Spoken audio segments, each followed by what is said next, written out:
Assalamualaikum warahmatullahi wabarakatuh. Perkenalkan, nama saya Malahayati dari kelompok 3. Di sini saya akan mempresentasikan hasil makalah kami yang berjudul Morfologi Daun. Di sini saya akan melanjutkan materi yang sudah dijelaskan teman saya sebelumnya, yaitu saya akan mempresentasikan atau memaparkan tentang tepi daun.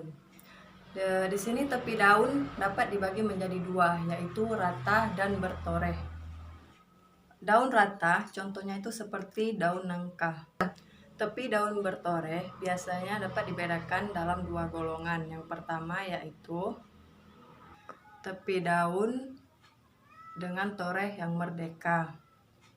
Dan yang kedua yaitu tepi daun dengan toreh-toreh yang mempengaruhi bentuknya. Tepi daun dengan toreh yang merdeka ada beberapa. Yang pertama bergerigi, dan yang kedua itu ada bergerigi ganda atau rangkap. Kemudian ada bergigi, kemudian ada yang beringgit. Contoh beringgit ini seperti cocor bebek. Kemudian ada yang berombak, contohnya seperti daun air mata pengantin. Kemudian yang kedua yaitu tepi daun dengan toreh-toreh yang mempengaruhi bentuknya. Namun berdasarkan bentuk torehnya ini, tepi daun dapat dibagi menjadi yang pertama yaitu berlekuk. Jika dalamnya toreh kurang daripada setengah, maka panjang tulang-tulang tersebut yang dapat pada kanan kirinya. Kemudian ada bercagap. Dalam toreh kurang lebih di tengah-tengah, panjang tulang-tulang daun di kanan dan kirinya. Kemudian ada berbagi. Dalamnya toreh melebihi setengah panjangnya tulang daun di daun kirinya. Kemudian gambar pada daun yang saya jelaskan tadi dapat kita lihat pada PPT yang sudah kami terapkan di Google Classroom.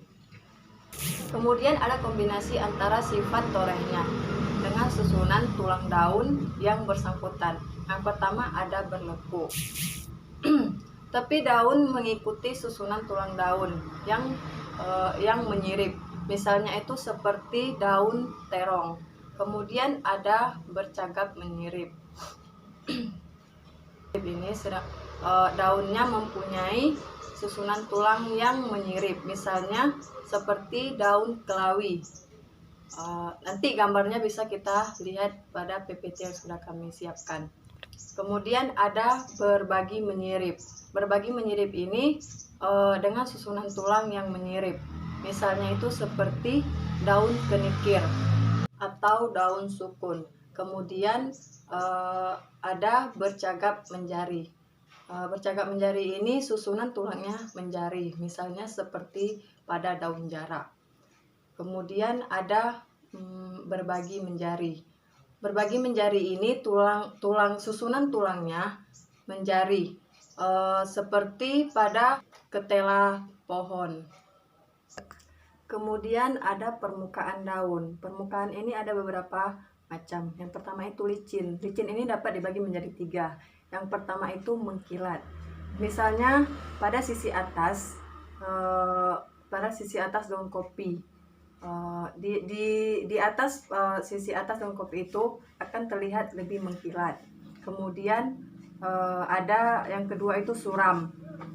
Contohnya seperti pada ketela rambat. Yang ketiga itu ada berselaput lilin. Itu bisa kita lihat pada daun pisang. Kemudian yang kedua itu ialah gundul. Gundul ini bisa kita lihat contohnya itu pada daun jambu air. Yang ketiga itu ada kasap. Contohnya itu pada daun jati. Kemudian ada yang berkerut. Yang keempat itu yang berkerut. Ya, contohnya itu bisa kita lihat pada daun jarong. Kemudian yang kelima yaitu berbingkul-bingkul. Dia berkeriput. tetapi kerutannya lebih besar. Misalnya itu pada daun air mata pengantin. Kemudian yang keenam ada berbulu. Bulunya itu halus. Contohnya itu pada daun tembakau. Kemudian yang ketujuh ada berbulu halus dan rapat. Kemudian yang kedelapan itu, yang poin kedelapan itu ialah berbulu kasar. Kemudian yang kesembilan atau yang terakhir itu ialah bersisik.